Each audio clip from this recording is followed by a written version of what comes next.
You know, I'll tell you something. Every time I see that clip, it chills me. Every single time. And I look at it a lot.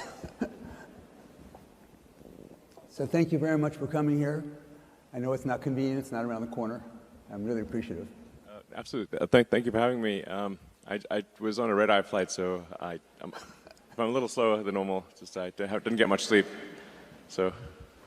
You know, that's sort of my first question. Is that, so you're 51? Yeah. No spring. I think I'm safely not a spring chicken anymore. Late summer chicken, perhaps? I'm 79. Yes, but you, I mean, you look great. So you're 51, and you do 16-hour days, and you work 7 hours a week, and you fly all over the place, and you go to these meetings constantly. And people constantly criticize you for everything. It's amazing to me. I mean, you're changing the world, and you're giving yourself. Why do you do this? So my wife says to me, why are you still working? Why are you still working? What are you doing here? Well, I think what I'm working on has an important effect on the future.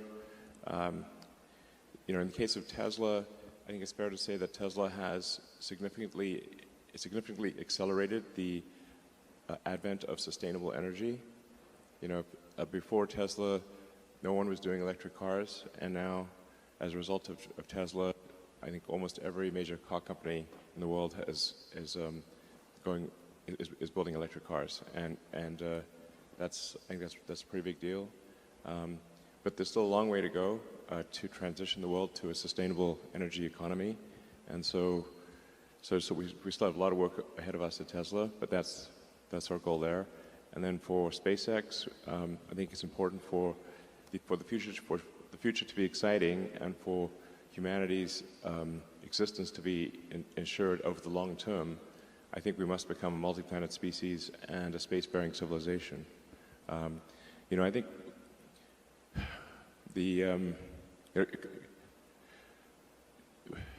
we're here like 4.5 billion years after Earth got started, 13.8 billion years into the age of the universe, and it's only now, recently, in the last 5,000 years, that we invented writing. I would say date the first civilization by when there was the first writing, which was in ancient Sumeria around 5 or 6,000 years ago.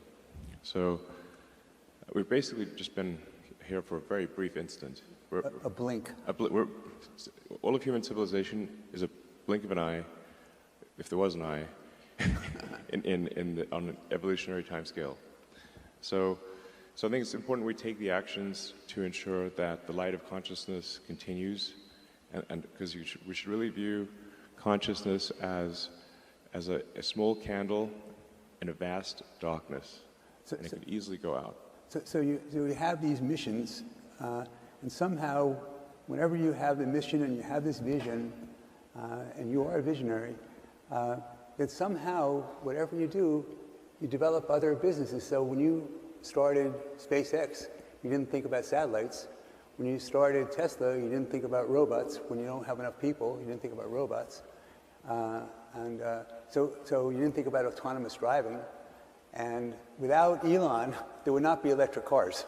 Nobody who makes cars wants to make electric cars. They're being forced to make them. In fact, every time they sell an electric car, they sell one fewer car that they make money on.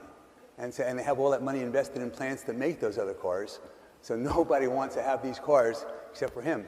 And everybody thought it was going to fail. And one of the things you said is that patents are for the weak.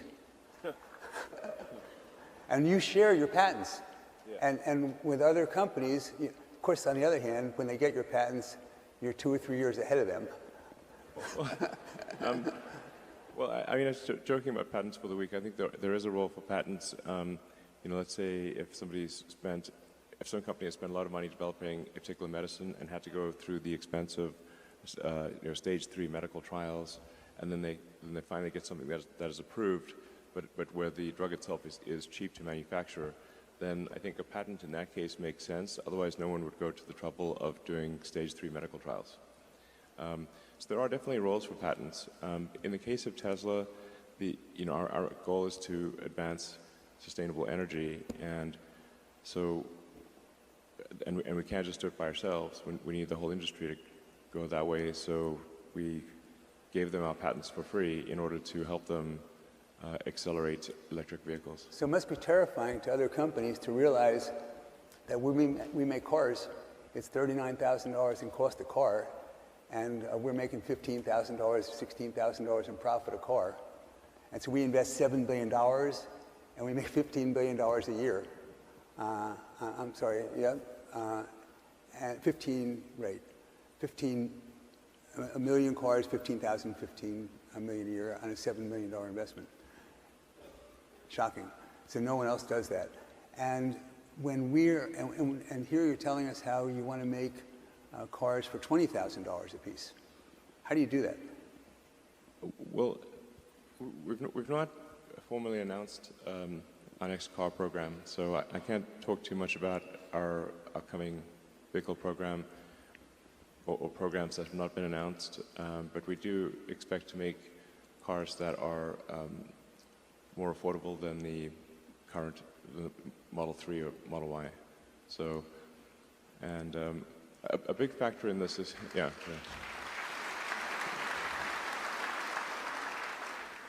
But I think by far the biggest factor is autonomy in terms of the value of a car, because right now cars get driven for about 10 or 12 hours a week, like maybe 1.5 hours a day, and but there's 168 hours in a week, and so if they were autonomous, you could probably the cars could drive for 50 or 60 hours, so you would see a 5-fold increase in the utility of the car, that can do autonomy. This is a really, really gigantic thing. It would also mean that we wouldn't need anywhere near as many parking lots, and this would also be helpful for the environment because you would need far fewer cars. So I misspoke. It was a $7 billion investment for a plant that makes 1 million cars a year that makes $15 billion a year in profits. So you invest $7 billion and you make $15 billion a year. Who does that? And for a plant that makes, things, manufacturing. And so the way this is accomplished is, so you're doing it with casting right now. And casting half of the car, and you're going to soon cast the other half of the car. And other companies, why don't they try?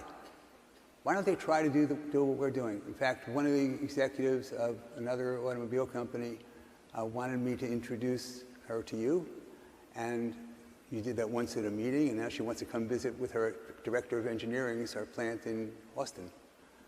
And I presume when I ask you, you're going to say, yeah, bring her on, because you innovate so fast, by the time anyone copies what we're doing, we're on to something else. What else is there? When you're casting, what else is there that enables us to make it cheaper? Are we eliminating a lot of other parts? Are we eliminating functions? What are we doing to do that? How would we sell a car that's so cheap? I think the full explanation, or at least an accurate explanation, would take a long time, because to first approximation, a car is made of 10,000 unique parts and process steps. And Tesla is really, I think at this point, probably the best at manufacturing in the auto industry, which I think what nobody was expecting. Probably in the history of the world. Probably.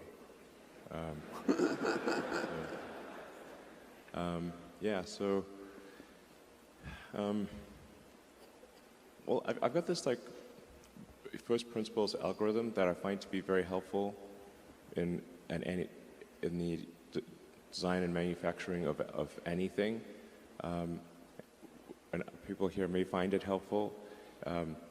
The first thing you should do is make the requirements that you've been given less dumb. Whatever constraints and requirements were given, they were to some degree dumb, and you want to make them less dumb. If you don't start with this, then you get the right answer to the wrong question.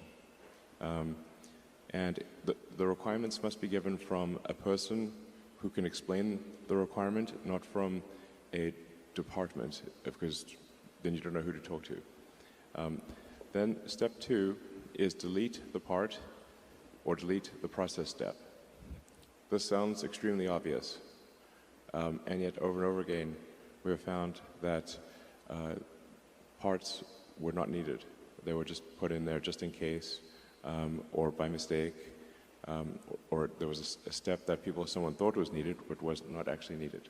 This sounds insanely obvious, but we've deleted so many parts from the car that did nothing. They were just there? Well, yeah, I mean, I can give you so many examples. One example was there were 3 fiberglass mats on top of the battery pack. They partially covered the battery pack, and I was on the battery pack production line, and it was the #1 thing choking battery pack production with gluing on these 3 fiberglass mats to the top of the battery pack. And so this is the reason I repeat this algorithm myself is that I first did things backwards. First, I try to automate it. Then I try to accelerate it, just have this go faster. Then I try to simplify it, and only then did I delete it. Because it turned out that the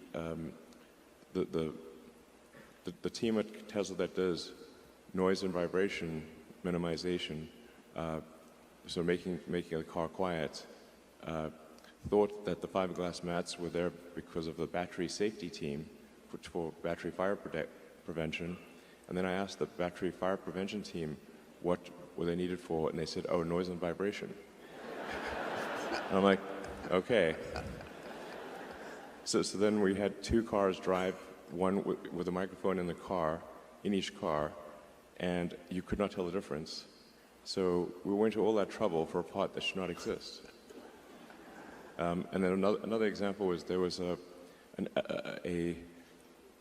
again, this was these were choke points in the entire production system. That's why I'm running around the production line trying to fix the production line, just like a maniac, sort of Tasmanian devil, just running around the factory like a lunatic. Let's see, we had the body production line in Model 3 was at one point stuck because we had a laser welding cell to weld a small cross-car beam in the passenger footwell of the front seats. And I'm looking at this beam, and I'm like, what the heck does that do? Because the entire factory is stopped trying to get this laser weld cell to work. And I'm like, I can't imagine what a useful thing it could do. And then the production team said, oh, that's for crash safety. So then I called the crash safety team and said, is this for crash safety? They said, oh, no, that didn't do anything. We should delete it. That turned out to be totally useless, but they forgot to tell the production team. Honestly, a bunch of these things just feel like you're living in a Dilbert cartoon. I'm like, oh no, any given company, they should have what's your Dilbert ratio? Okay, it's not 0. So is this you, or is this your Dilbert quotient? Try to keep it low. So is this you, or is this? So you do all these different things. No, that's literally me. So do you have? Is this someone else who did this? I was living in the factory in Fremont, and the one in Nevada for 3 years straight. That was my primary residence.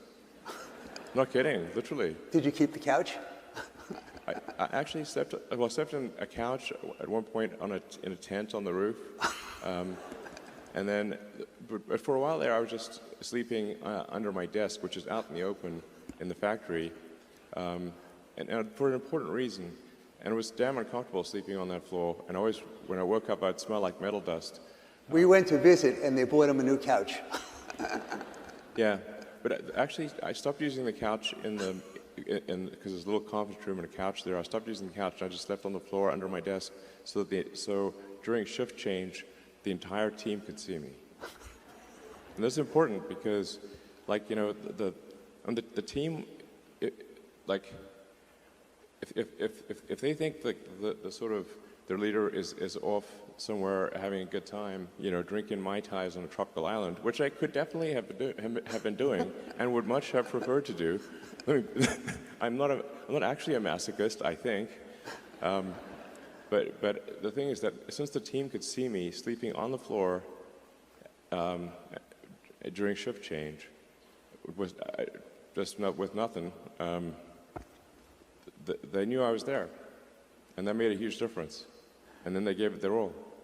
So the focus is on always lowering cost and providing leadership.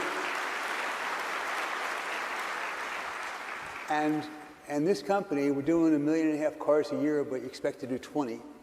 And so what happens in 10 years if you're not there? What happens in 5 years if you're not there? How does that work? I mean, are there all these people? So at all the engineering schools, the top engineering schools, the top choice of where everybody wants to work is Tesla or SpaceX. Those two places. So do we have all these people coming up and fighting each other for the job, or they're working together? How do you get people to say, gee, I could buy that real expensive house, but I'm not going to do that. Boy, I could go out on vacation. I'm not going to. Well, we do have that problem a little bit. So, as a company has prosperity, and then people become wealthy, then for a lot of people, that once they become sort of independently wealthy, they just can't bring themselves to work, or they don't want to work, and that's totally understandable. No judgment.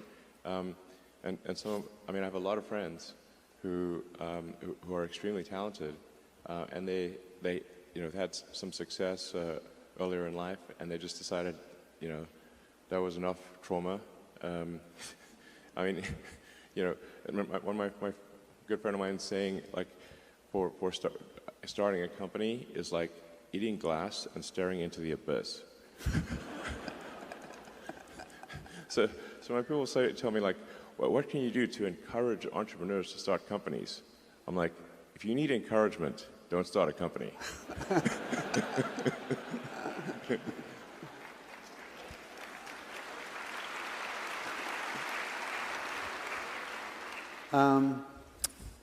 In SpaceX, and so we have competitors, sort of, I guess. So SLS, and I read about.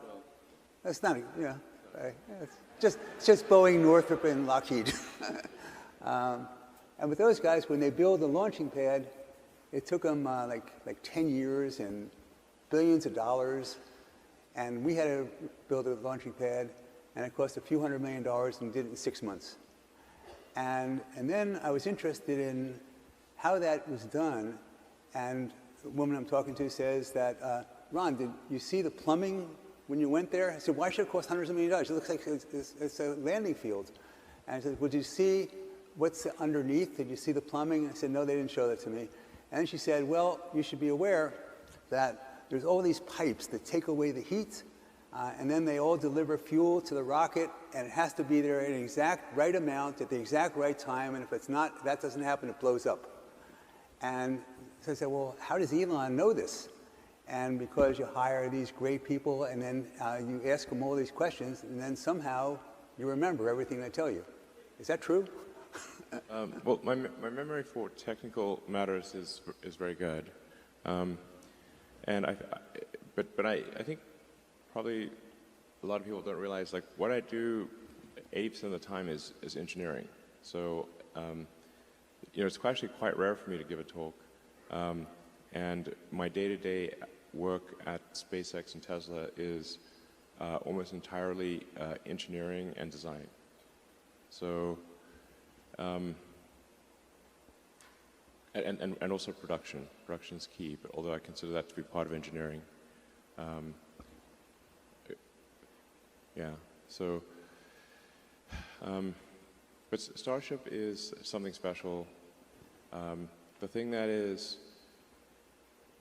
like the holy grail, like the critical breakthrough needed to make life multiplanetary and for humanity to be a space-faring civilization is a fully and rapidly reusable rocket, orbital rocket. And so we've gone most of the way there with Falcon 9. You may have seen the rocket booster come back and land, and we also recover the nose cone or fairing, but we do not recover the upper stage. So we've gotten to the point where we're about, 70 to 80% reusable with Falcon 9. With Starship, we're going for 100% reusable. It's difficult to say how profound a change this will be, but a fully and rapidly reusable orbital rocket has the potential to drop the cost of access to space by a factor of 1,000. Factor of 1,000. 1,000. Yeah. And I should say also, Starship it's a very, very big rocket. It's more than twice the thrust of a Saturn V, and about twice the mass. And it's also, the entire ship is designed to land propulsively. So it can land propulsively. To do what? I didn't hear? To land on its engines, to land propulsively. So it can land on any solid surface in the solar system. So if we can make Starship work, then it enables us to, over time, get anywhere in the solar system. So why is it so hard? Why don't other people do the same thing? So everyone says it's impossible. Why is it so hard? And how much harder is it to do what we're trying to do than we're doing with Falcon? Well, so let's see. Earth's gravity is actually quite strong, and we have a thick atmosphere. So with known physics, it is only barely possible to make a fully reusable orbital rocket. Only barely possible. If this was a video game, the setting is to extreme difficulty. Not impossible, but extreme difficulty. Because it's not like those who have developed rockets before weren't aware of reusability. They were fully aware. Just want to sell more rockets. They're fully aware of reusability. That aircraft and cars are reusable. It's just that in order for a rocket to be reusable, everything has to be perfect. So you have to have exceptionally efficient engines. You have to have an exceptionally efficient structure. You need advanced avionics and software. You need a very lightweight heat shield for orbital reentry. And then another key factor for traveling to Mars is you need orbital refilling, so that you get the ship to orbit, and then you send up tankers to refill the ship in orbit, just like is done by the Air Force with aerial refueling. Those are the things that are necessary, and it's never been achieved before. There have been many attempts to achieve it, and they've all been basically, they all failed, and they usually cancel the program partway through once they thought it was no longer possible. So it's just a very difficult engineering challenge. So SLS is supposed to get to the moon. They got a contract in 2010, and it was supposed to be for $10 billion, but it was cost plus. It's now up to $40 billion, and they say it's going to be $100 billion and $90 billion. Yeah, and we haven't gotten anything, and our rocket is 10 meters taller than theirs, and we can reuse ours. Yes. So how can anyone possibly compete if they're not doing what we're doing? How can they compete? I don't understand. And how can they get contracts?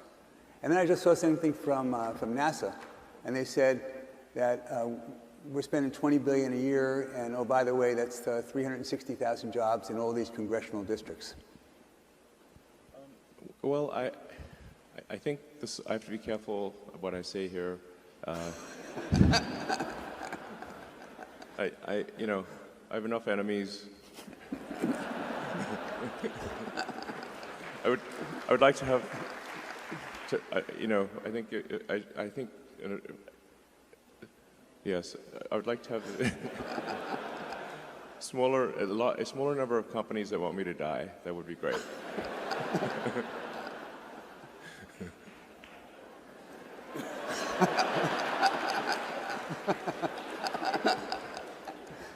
So but like I said, a big part of this is like, what's the goal? In the case of Starship, the goal is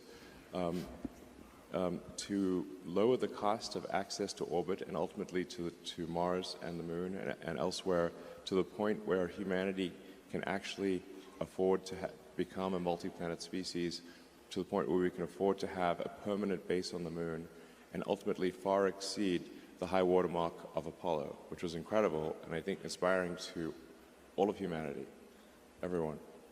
If you were to ask people, I think almost in any country, not Americans, anyone, I think one is the defensive reason, where I think we want the light of consciousness to not be extinguished if something were to happen to Earth.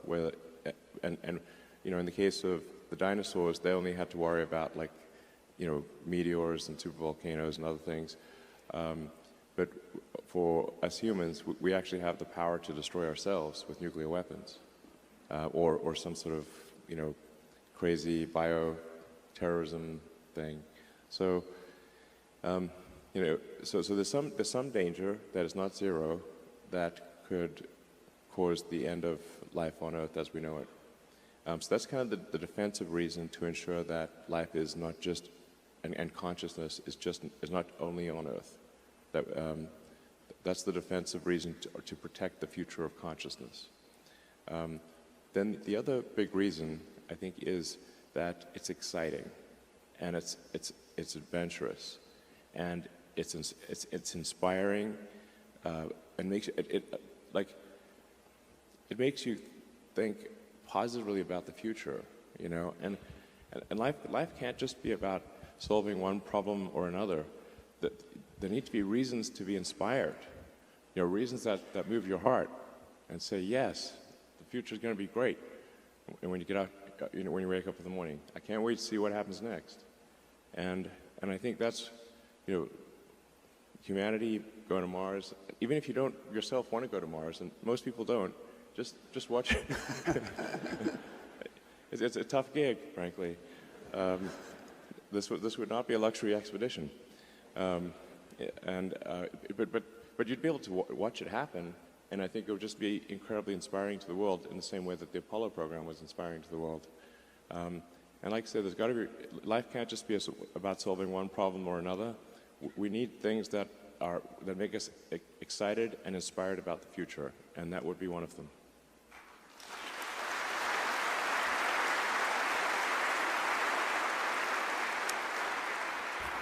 So let's go to Twitter just for a minute, and we'll go back to this stuff, which is more interesting to me. I try to get out of the deal. Well, you told me you wanted to ask... to get out. Dragging me back in. I reminded that scene from The Godfather, basically. But you told me you wanted to ask tough questions. I try to get out. So on Twitter... what could possibly go wrong? So I saw this article. It says you bought something called Twitter. And it says, Musk puts off lifting Twitter bans. And so obviously the big deal, to me anyway, in Twitter is that, we have this incredible, so it was incredibly poorly managed, this business. And, but those guys somehow did great for their shareholders by selling it to us. Right? But we didn't buy what they're selling. We bought something of what it's going to become. Yes. I mean, I think it's, most people would say, given how the market has evolved this year, the price is on the high side. Right. Right. But that's on base of what it is. Yes. But in terms of I think there is a tremendous amount of potential that it will be very difficult to achieve, but I think possible. And I think ultimately it could be one of the most valuable companies in the world. So when we think about this, in order for that to happen, so I met you, and it took me a few years, and then I believe in you and your heart, right? Your heart. And so, I think you were skeptical. At our first meeting, you were a bit skeptical. And So the way I think about it is that, so I'm trusting you with the future of our country, of the world, actually, when you're in charge of a media like that. And so what I think about is, so how do you prevent, so being Jewish, how do you prevent this anti-Semitism? Or if I were black, how do you prevent all of the... So how do you prevent the use of the N-word? And when I think about TikTok, and they're able, with just looking at pictures, to tell what you're going to do. You know, you move your left arm, you move your right arm, other pictures you like. So that's what they do with their software, and they grade their algorithm. How can we not have an amazing algorithm? Because we know more about them to do with TikTok, and we ought to know what interests people have. And because of that, in words, we should be able to figure out words that people are using, what that means, and considering what content they're interested in. We should be able to figure out with software how to moderate this and prevent that from happening. Is that true or not? Yeah, yes, absolutely. Totally agree. I want to be clear. Content moderation policies have not changed at Twitter, and it is not okay to engage in hateful conduct on Twitter.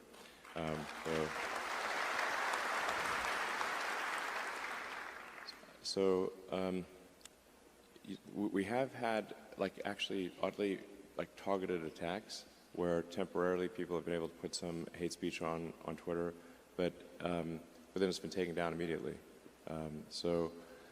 Now, part of what I'm trying to achieve with this sort of enabling everyone to be payment verified with Twitter Blue is to try to get as many people payment verified as possible. It's only $8 a month, although for some people that were complaining about that, and these are people who pay more than that for their latte. I'm going to be one of your Twitter Blue customers. Thank you. It's part of its revenue, part of it is payment authentication, and so if somebody, because there is a huge problem with spam and bots and trolls on Twitter, and organizations trying to manipulate public opinion, and just generally making the system worse. And I think that there is an answer to that, which is to get as many regular users of Twitter to be a subscriber for $8 a month. And you'll get a lot more than just a blue check mark for $8 a month, because now we can afford long-form video, long audio, podcasts, and we can also start sharing revenue with content creators, which is essential. Give them a chance to make money. Yeah, absolutely.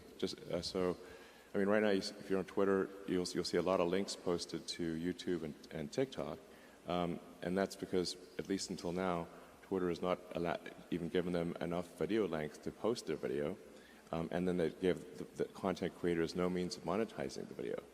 So we're going to change that rapidly at Twitter. It's going to be transformative. But if we can get enough verified users, and we're going to prioritize Twitter search, replies, mentions by verified users first, yeah, this is very. And that's what calls amplified. Yes. If you're payment verified with a blue checkmark, then you're prioritized, and so this is the point of this is to make crime not to pay, because right now to create a bot on Twitter costs less than a penny. So the cost of crime is so cheap, and that's part of why crime and hateful conduct pays. But if somebody risks losing even $8, it's too expensive to now have 100,000 fake accounts, because they have to spend $800,000 a month, as opposed to $800 a month.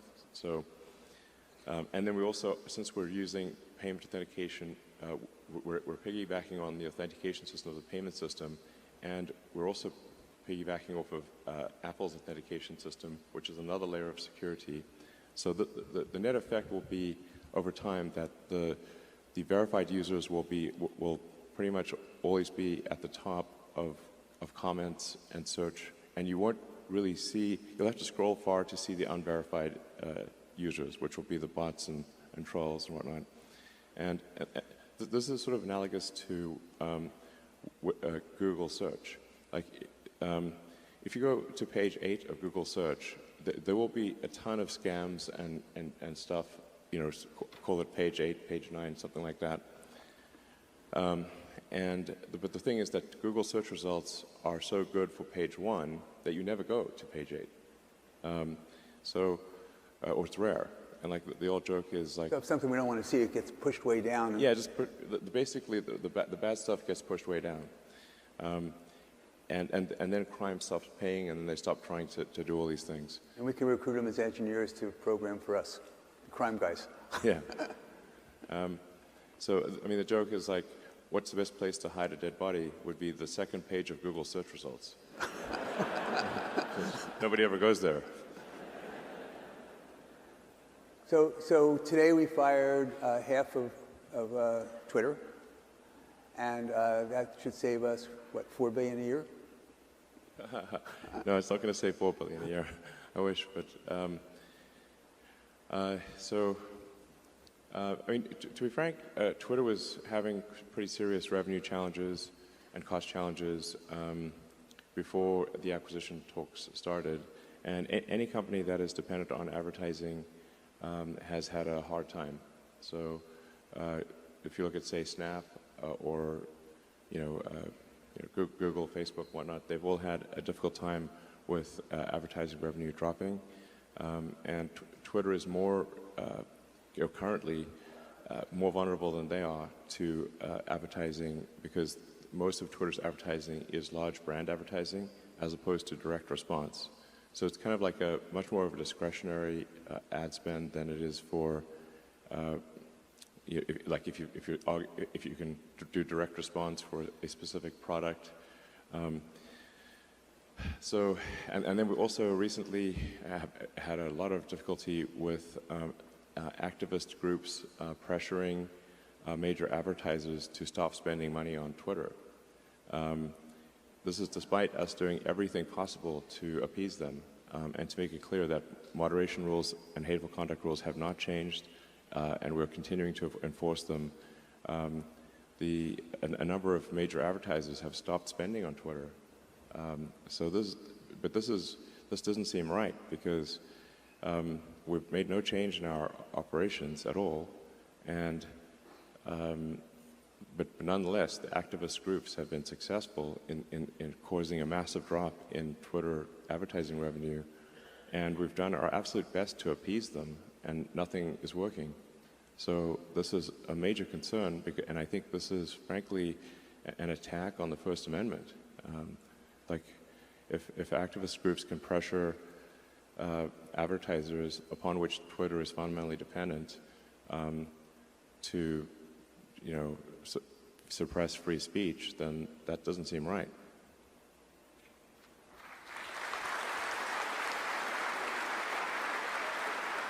I meant, by the way, 400 million instead of 4 billion. I meant actually 400 million instead of 4 billion. Oh, yeah.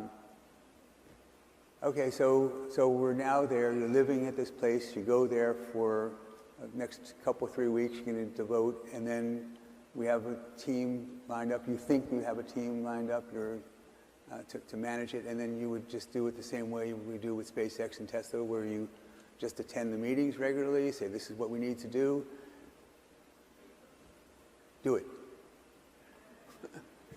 Well, this is what we need. Yeah, my workload went up from about, 70 to 80 hours a week to probably 120. So, yeah, I go to sleep, I wake up, I work, go to sleep, wake up, work, do that 7 days a week. I'll have to do that for a while. No choice. But I think once Twitter is set on the right path, I think it is a much easier thing to manage than SpaceX or Tesla. So, and I really understand the internet and how to make. So I wrote software. I wrote software personally for 20 years. I was one of the key people behind X.com, which became PayPal. and so I also like I'm aware of like I know how to make a way better PayPal. Because you built PayPal. Yeah, yeah, pretty much.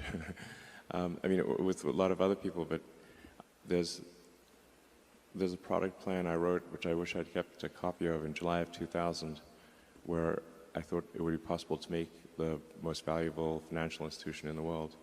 And we're going to execute that plan from 22 years ago, which amazingly no one has done. And so I think that's part of why I think Twitter will be ultimately extremely valuable, because I'm going to execute the X.com game plan from 22 years ago with some improvements. And then we're also going to obviously make Twitter just a way better system. I mean, it stands to reason that you know, if a social media company is not taking steps to make it positive to be on that social platform, then people won't come or they'll leave. You know, so you speak of sort of anti-Semitism or racism or anything like that. Well, I mean, who's going to stay on a platform if that's prevalent? Like that's Obviously. Yeah, I mean, come on. And apart from its inherent wrongness, who's going to stay on the platform? So like you want to be. It needs to be something where, like our goal with Twitter is like, how do we get 80% of America? Maybe not like the sort of far left and the far right, but and maybe we don't want them necessarily, but how do we get 80% of the public to join a digital town square and voice their opinion and exchange ideas and maybe once in a while change their minds? And on occasion. Yeah, I mean, you know, once in a while. So I read also that you said, and then we'll move off of Twitter, but you said that your goal is you want to make the 20% of people who are on the far right hate you, just like you want to make the 20% of people on the far left hate you. So. Well, I don't want them to hate me. But I think the extremists, like, you know, it's just very difficult to satisfy extremists. So unless you fully buy into whatever their dogma is. So, but I'm confident we can satisfy, like, I don't know, 80% of America, 80% of the world, but maybe not the 10% most extreme of either side. And I would count that as a great outcome. And I think it is important to have sort of a digital town square where people feel comfortable talking. And I also think it's like one of the things that's important is to be able to sort of decide what kind of experience you want to have on Twitter. Because, you know, some people might say, okay, like I want like if this was a radio station, I want the easy listening, smooth jazz station. Okay, cool. But so you should be able to have that setting for Twitter, and then some people might say like, no, I want heavy metal thrash, and like, okay, so now this is going to be sort of then you don't mind someone saying mean things to you, you know, within the context of the law. And you don't mind engaging in vigorous arguments on Twitter and that kind of thing. But you should be able to kind of like pick your preference and decide if you want sort of full contact battle or do you want like, no, I just want to look at poppies and flowers and nice landscapes and stuff. So let's go off Twitter. Two other topics before you have some questions. That number one is logistics. When we're starting to make so many cars by the end of this year, 40,000 cars a week. I mean, I have to be careful of MNPI, but I believe I have said in the past publicly that our aspiration is to reach 40,000 a week by the end of this year. So if we're doing that, then that means that we're producing a car every 15 seconds. Yeah. And but that's still only 2 million cars a year, and there's 100 million cars that are made a year.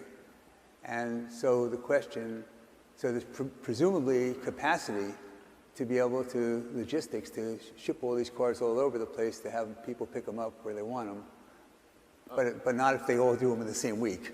Yes, totally. So I mean, we got a bit of criticism from our Q3 results because we had a lot of cars in transit, and the reason was that we got too big for our cars to actually be transported in the final few weeks.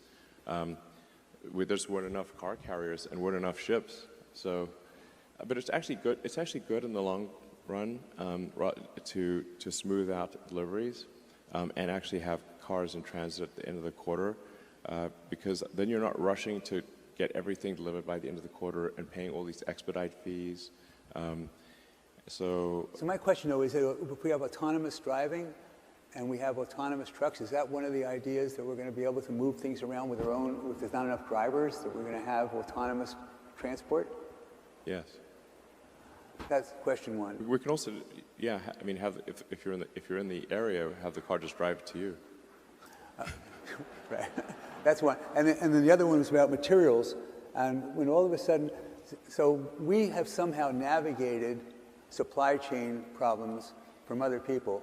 And yeah, you might have thought that it was the absolute brilliance that we had to be able to do that. Mm-hmm. But probably the reason is that when you start off and you don't make any cars a year and you go to someone and say, we're going to make 20 million cars a year from zero, who's going to believe you and make all the equipment that we need? So as a result of that, you were forced initially to be able to say, okay, we're going to get, you know, we'll vertically integrate.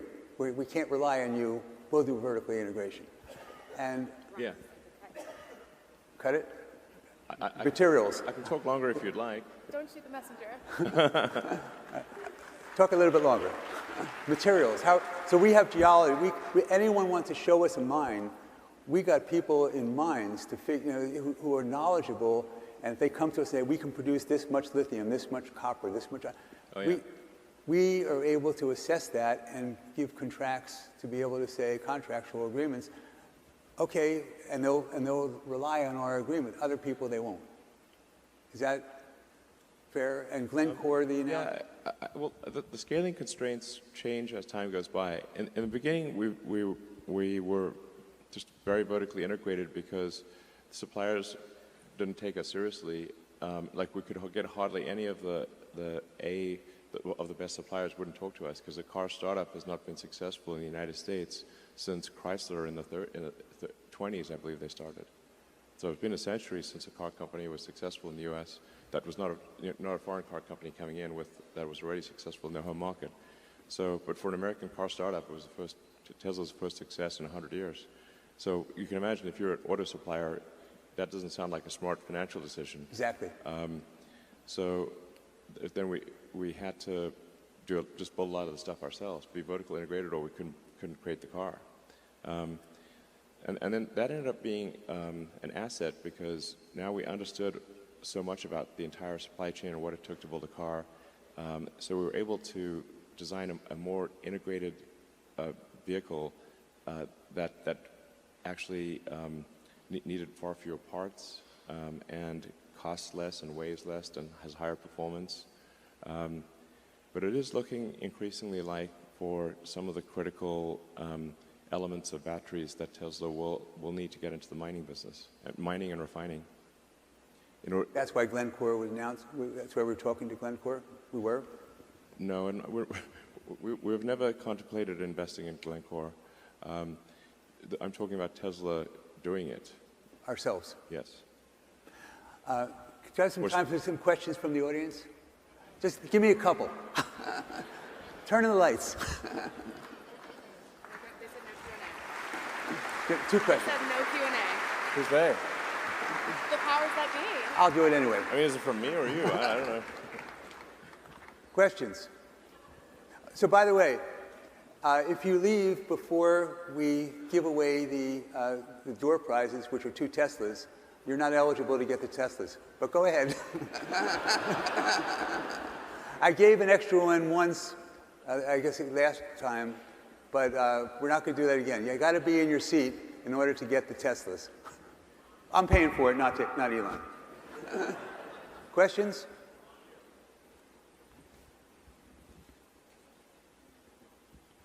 Elon, Seneca once said, every genius has a touch of madness. I thought you'd like that quote. Well, I agree with the madness part. So even with Tesla as a publicly traded company, I think it's down 40% or something from its high, is selling at 70 times earnings. Meanwhile, Mercedes-Benz, which now produces EVs, is selling for 6 times earnings and yielding 5%. Why should I invest in Tesla rather than Mercedes-Benz? Well, I actually rarely try to convince anyone to invest in Tesla. And many times I've recommended people don't invest in Tesla, and I've said our stock is too high, but then people just ignore me and keep buying the stock for some reason. But if I think at a very high level, I'd say that autonomy is an insanely fundamental breakthrough, and no one is even close to Tesla for solving generalized autonomy or generalized self-driving vehicles. No one's even close. With self-driving, as I was talking about earlier, the car becomes, call it roughly 5 times more useful, but it costs the same to build.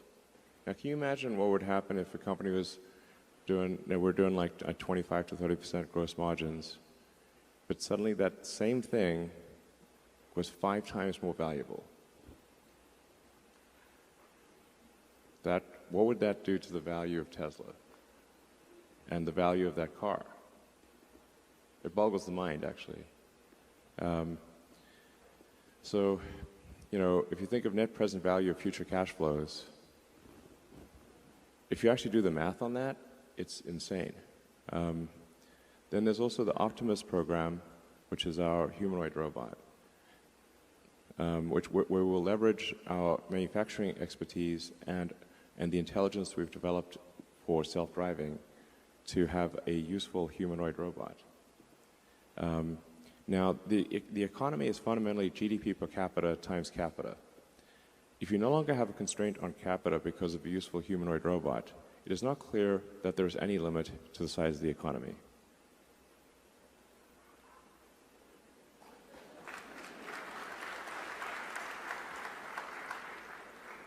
And these things will actually happen. So Okay, that's probably a good reason. There, one more question.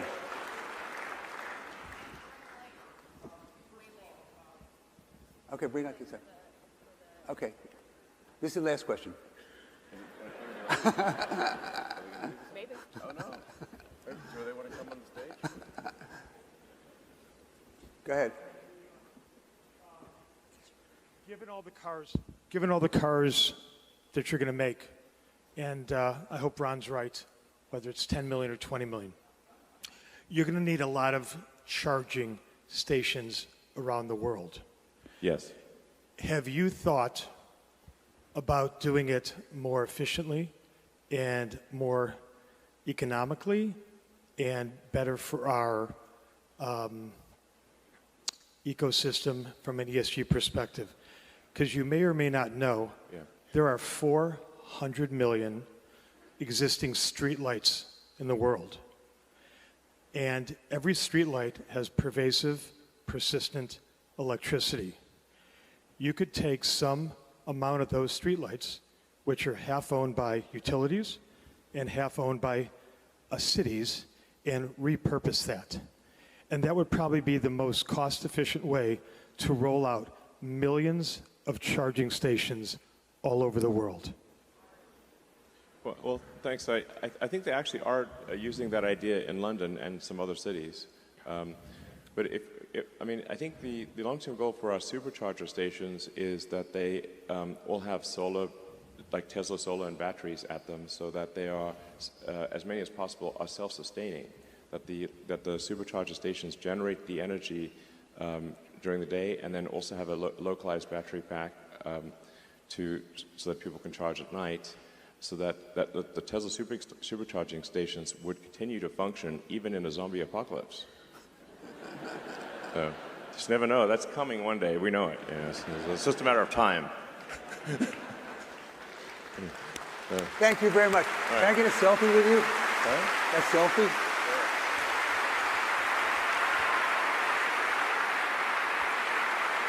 I'll post it on Twitter.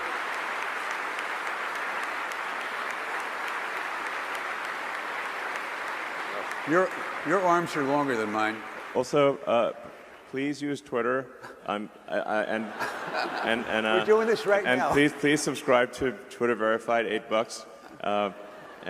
Actually, it's technically at $7.99, so slightly less. But I would really encourage everyone here to use Twitter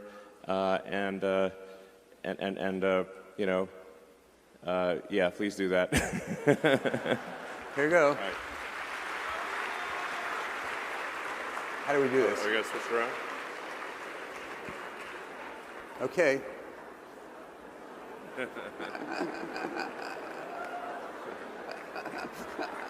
All right, thank you, everyone. Thank you very much, Elon. It was great. I really appreciate it.